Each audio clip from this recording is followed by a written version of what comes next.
भाई इनको आधार एक्सेप्ट करना होगा, लेकिन फिर भी हम लोगों ने दिखाया कि इलेक्शन कमीशन ने ब्लॉक लेवल ऑफिसर्स को आदेश दिया है कि तुम आधार सिर्फ क्यों एक्सेप्ट कर रहे हो, आधार के साथ कोई और जो हमने 11 डॉक्यूमेंट बताए थे जब तक वो होगा तब तक तुम आधार नहीं एक्सेप्ट करोगे और तुम शो कॉज करो कि तुम्हारे खिलाफ डिसिप्लिनरी एक्शन क्यों ना लिया जाए। ये देखने के बाद कोर्ट ने ये ऑर्डर किया है कि इलेक्शन कमीशन अपने सारे इलेक्टोरल रजिस्ट्रेशन ऑफिसर्स को आदेश इशू करे कि आधार एक्सेप्ट किया जाएगा बाकी 11 डॉक्यूमेंट्स के साथ या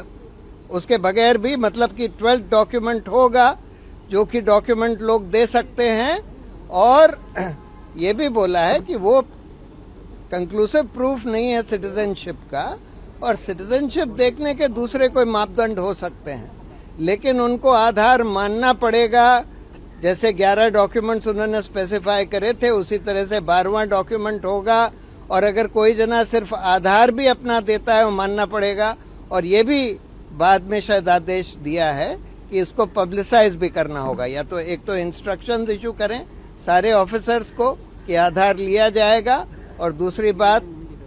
अगर सिर्फ आधार भी कोई देता है तब भी लिया जाएगा, और दूसरी बात कि उसको पब्लिसाइज भी करें। और बाकी हियरिंग जो है अब अगले सोमवार को यानी 15 तारीख को होगी। इलेक्शन कमीशन कह रहा है ये बात,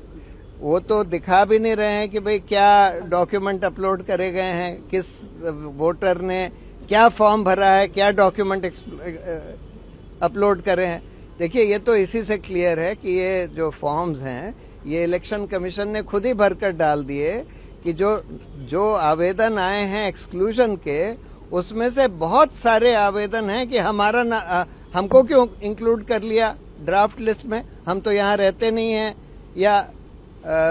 हम तो एलिजिबल हैं नहीं। इसका ये मतलब है कि उन्होंने वो आवेदन नहीं दिया। ये आवेदन जो हम लोग शुरू से कह रहे थे जल्दी में इलेक्शन कमीशन ने खुद ही अपलोड किया। देश भर में एसआईआर होगा, अब उसके लिए आधार कार्ड अगर वैलिड हो जाता तो देश भर में जो एसआईआर होंगी वहाँ पे भी एक रास्ता खुल जाएगा। वो तो खुलेगा ही, मतलब देखिए वो तो ऑब्वियस है, वो तो इलेक्शन के रूल्स में, एक्ट में, सब जगह लिखा हुआ है कि आधार जो है, इनफैक्ट जब कोई वोटर पहली बार अपने आप को रजिस्टर कराता है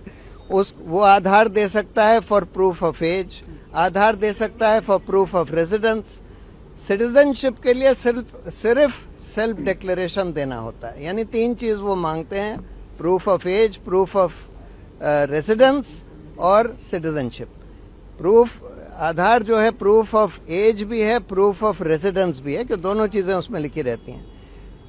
सिटीजनशिप के लिए सिर्फ सेल्फ डिक्लेरेशन देना होता है, आप बस डिक्लेयर कर दें कि हम सिटीजन हैं। तो जिन लोगों ने भी ये फॉर्म भरा था उन लोगों का ये तो डिक्लेरेशन ही माना जाना चाहिए कि भाई उन्होंने डिक्लेयर कर दिया है कि वो सिटीजन है, इसीलिए वो अपना नाम वोटर्स लिस्ट में डालने के लिए आवेदन दे रहे हैं।